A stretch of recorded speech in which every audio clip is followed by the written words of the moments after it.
Welcome to Soaring Eagle Regional Park. This is a 600-acre park with over 12 miles of single track that duck underneath old-growth forests, through wetlands, and amongst giant primordial ferns. It's a beautiful park that 1 week ago was a location for something pretty cool. I surrounded myself with really great friends and ultra runners, and I ran the furthest that I've run in 3 years, 62 miles or 100 kilometers right here.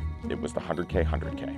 Over the last year, I realized that we were approaching a pretty significant milestone on this channel, 100,000 subscribers, something I honestly never thought I'd be able to reach. This is amazing. Being a running channel, I knew we had to do something big and adventurous and fun for reaching the milestone.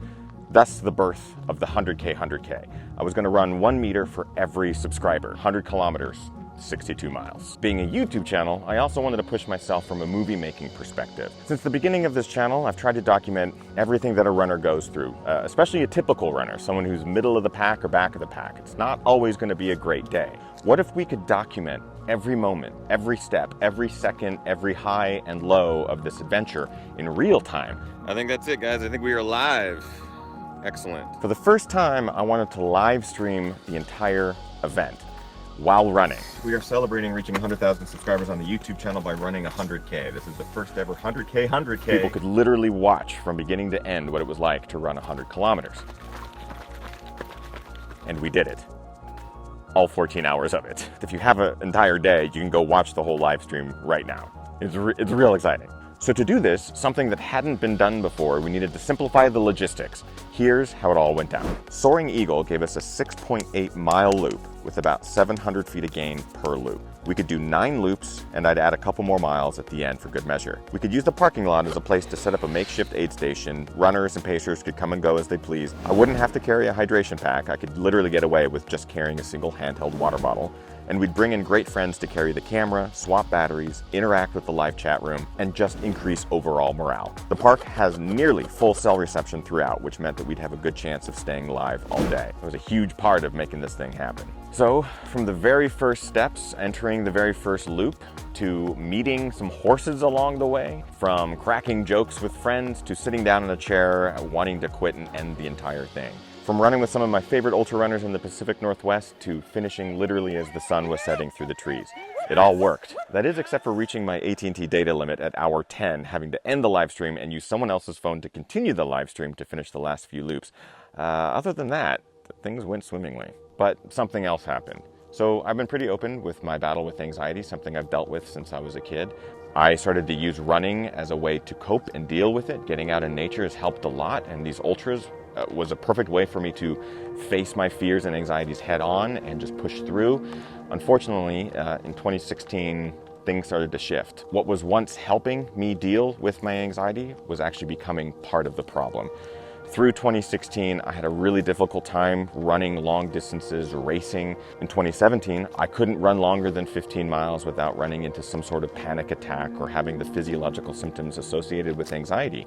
Needless to say, it was one of the most difficult years for me, not only from a running perspective, but from a mental perspective.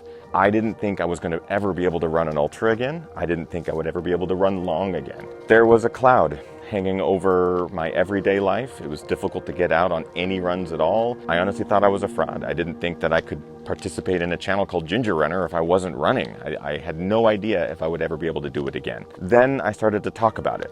I started talking about it with friends, with family, openly and publicly on this channel, and I found that I wasn't alone. What I thought was thoughts and symptoms that were just unique to me, turns out there's a lot of people that suffer the same thing. So in 2018, I knew that I had to prove to myself that I could still run. And that's when I signed up for my first ultra in nearly 2 years, the Chuckanut 50K. I will tell you, it was one of the most difficult races I've run. It felt like I was starting from zero all over again, like I had never run an ultra before. The 100Ks and 100 milers that I'd run years ago didn't matter. It was by far the most rewarding ultra that I've ever run.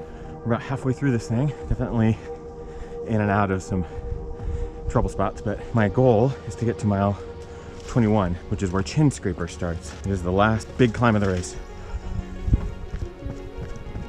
Welcome to Chin Scraper, a big nasty climb. Counting down the miles until a finish. Oh, I'm so happy. I am so happy. 44. Thank you. Thank you guys. Newberry! Once I completed checking at 50k, it felt like I had my life back together.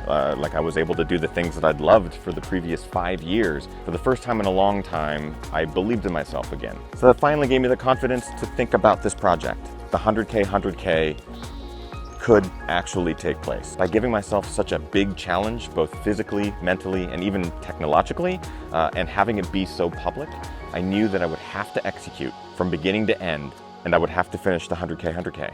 So now, 1 week removed, I have a newfound appreciation, not only for distance running, but for my own ability as a runner and my own power over my own mind. I haven't cured my anxiety. I know I've had it my entire life and I'll continue to have it for the rest of my life. But this experience has at least allowed me to chip away a little bit at what has caused me so much grief over the last few years. Best part, I can sit down for 14 hours and relive every single second of it over and over again. I have proof. I have proof that I can get it done. I want you to find something that challenges you, that pushes you out of your comfort zone.